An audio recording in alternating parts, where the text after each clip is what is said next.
for being interested in listening to what I have to say and for just learning a little bit more about traveling during retirement years, which is so important. So I thought I'd start by telling you a little bit about who I am. I think it's always nice to know who's up here and a little bit about my story.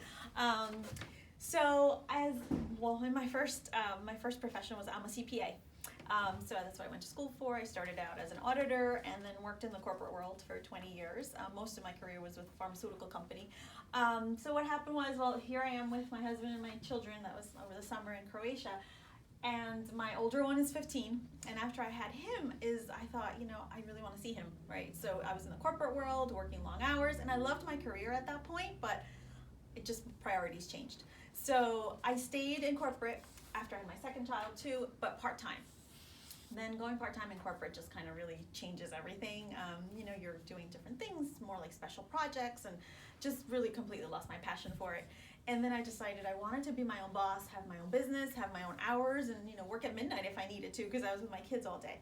And what I did is I really married two things that I loved. I loved to travel. Even as a young girl, I'd ask my parents to take me on a trip instead of having a birthday party.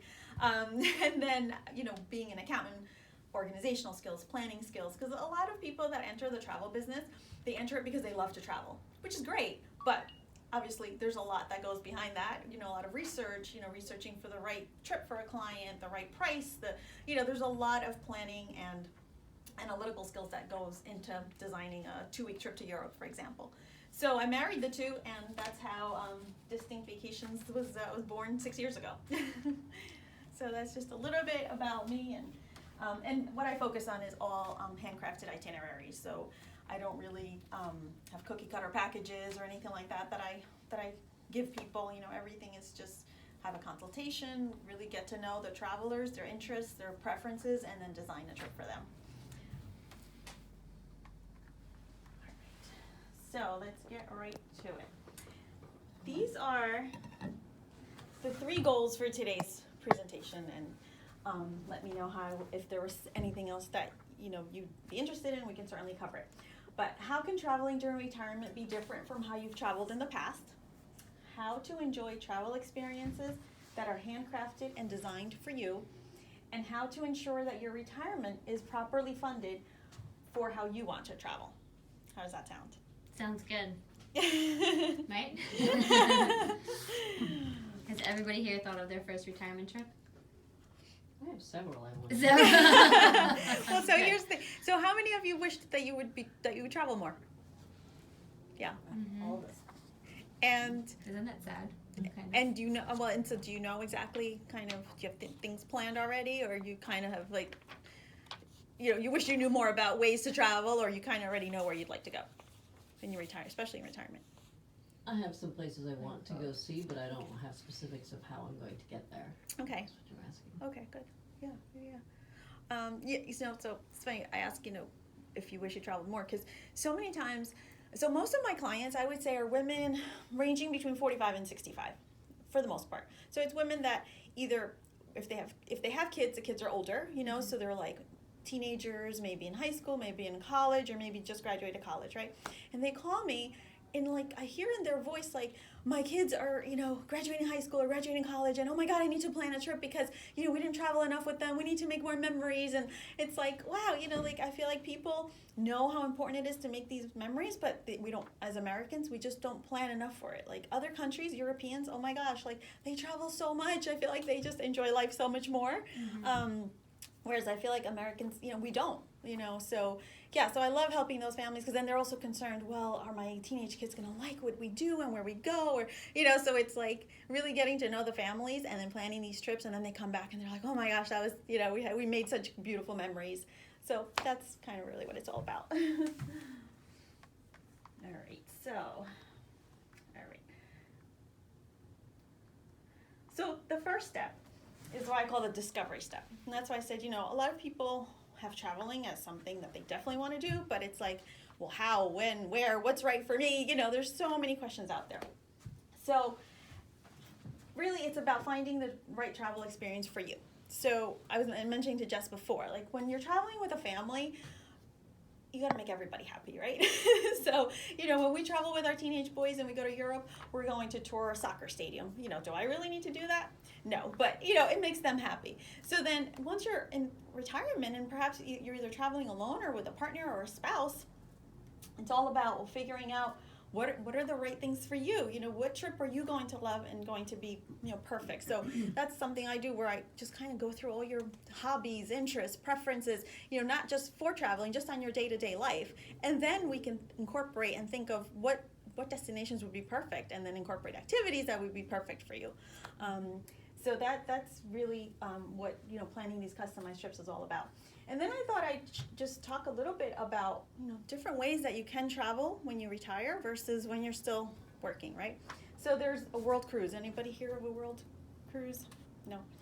I've heard of them. I don't Yeah, know. so basically it's, I've been offered to go on one, ooh, but it was with my dad, and I'd have to take 8 months Time off off. from Yeah, school. And sure. I said, well, you're gonna have to wait till I retire. And he's like, well, he's turning 90 this month. So he's like, well, we'll see if I'm still around. oh. So I guess it's a possibility in my future. Yeah, so there are different itineraries. They range 5 to 6 months, most of them, and so most of them will travel like early in the year, so like February, and then for about 5 to 6 months. So again, you know, is it for everybody? No, because some people would say, oh, I'd never, you know, I'm not a cruiser and I would never want to be on a cruise for 5 or 6 months. But to other people, that might be, you know, a dream come true. So the whole point of going through these different examples is, and the key here is to plan for it, right? So if you want to go on a world cruise, but you've told your financial advisor that, oh, I spent $10,000 a year on vacation, typically, and if that's what's going into your financial plan, that's not going to be the right budget for a world cruise, right? So it's just discovering and realizing, you know, this is what I would love to do. This is how I want to travel, maybe not every year, but, you know, put it in the budget so that you're properly funded for it, right? You know, renting an apartment in Europe, in a European city for a month or two every year. That's my personal favorite. I told my husband that's what we're doing when we retire.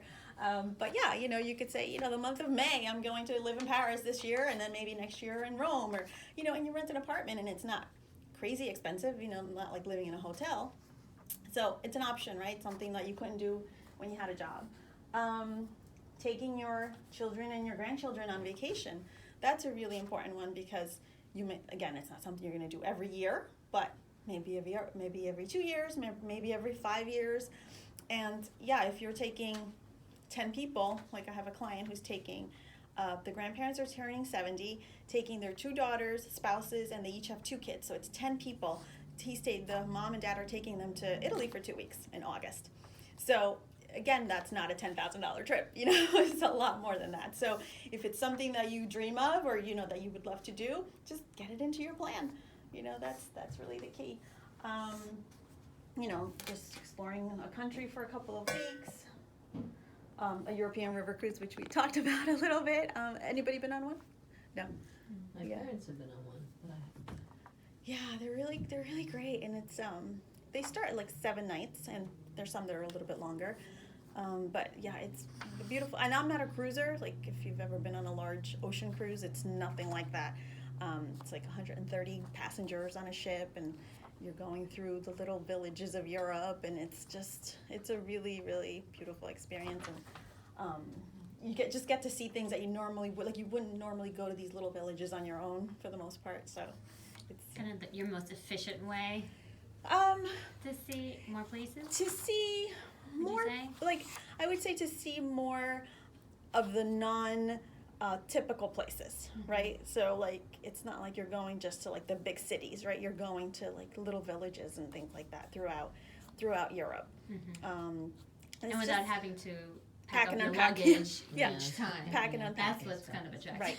Right. to And me. they offer like great service, great food, great wine, you know, so it's the really, what I felt like is like, I was floating on a little boutique hotel. That's what it felt like. Because it's a small ship. It's only 130 passengers. So it just felt like you were just floating along, and then every day you just walk right into these little villages. So That's cool. it was pretty cool. Yeah. And you're not like, when you're on an ocean cruise, you're usually docking like far away, and you got to take a bus to take you I places. feel like the excursions are such an ordeal. Right, but not with the river cruise because they're docking right in town. Easy So- on, easy off. Yeah, yeah, it's a really unique experience. Now, do you help people if, say, I love Italy, but I want to try someplace different other than Italy, but Yeah. with that type of feel? Exactly. So that's the key about like learning about their preferences, their hobbies, you know, what they, or I'll have people go to Italy many times because they love the country so much, but then they visit different areas. There's so many different pieces. You know, there's so many different places to see.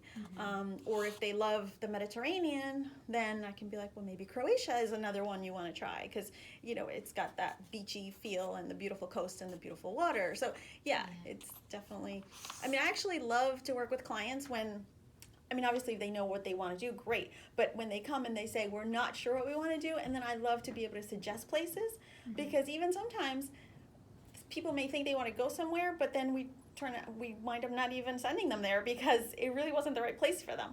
Yeah, they had this idea of what Yeah. it would be like, and it's Right. not. Exactly, Not exactly. at all. So just because someone calls and says, I want to go to Greece, I still get to know them and I still figure out why they want to go to Greece and if it's the right place for them. And if I think it's not, I'll say, you know, have you thought of this other place because I don't think this is right for you, you know, because that's important. You're spending all this money, you're traveling, it has to be the right place for you, you know. Yeah. I've noticed like Greece is a big popular place, or Iceland, and Iceland's you probably get people who they hear from everybody else. You need to go. You need to Right. go. Right, but it may not be right for you. So that's super important. All right, so I wanted to talk a little bit about how I think your travel money is best spent, your vacation money. Has anyone been like on a bus tour, like a Yes. escorted tour? What are your thoughts on it? Not my favorite. Okay. Because here's what happens. I feel like a lot of retirees, you know, will walk into like a Liberty Travel or, you know, one of those like large travel agencies. And that's the easiest thing, right? Is like, oh yeah, here's a Trafalgar full, you know, brochure and, you know, sign you up for one of these escorted tours and go on your merry way. First of all, they're not inexpensive. You know, you're still paying a lot of money and it's not something that's custom built for you, right? So you're still on a bus with 50 people. You're still, you know, hopping around from hotel to hotel, sometimes every night, sometimes every 2 nights. Personally, I just don't think that that's how your vacation dollars are spent wisely. You can spend a similar amount and have something that's completely custom made for you, right? So that's just, you know, how I think that, you know, you can think about traveling that way and just have it more custom and more about, you know, what places would you like to stay in, not something that's already pre-booked. And more freedom. And more freedom, yeah. And, you know, and like I like to say, I like to include some prearranged activities because it's important. Like if you're going to Rome and you don't have a prearranged guide to take you to the Vatican, I mean, you're going to waste a day, right? You're going to be online for 3 hours. You're going to, you know, get lost in there and not even know what you're looking at. So some things are really important to have prearranged and have a guide, but then it's so important to also just walk around the city and sit at a cafe and enjoy, you know, relaxing and not just running around from city to city every other day. Right. So that's, to me, that's key.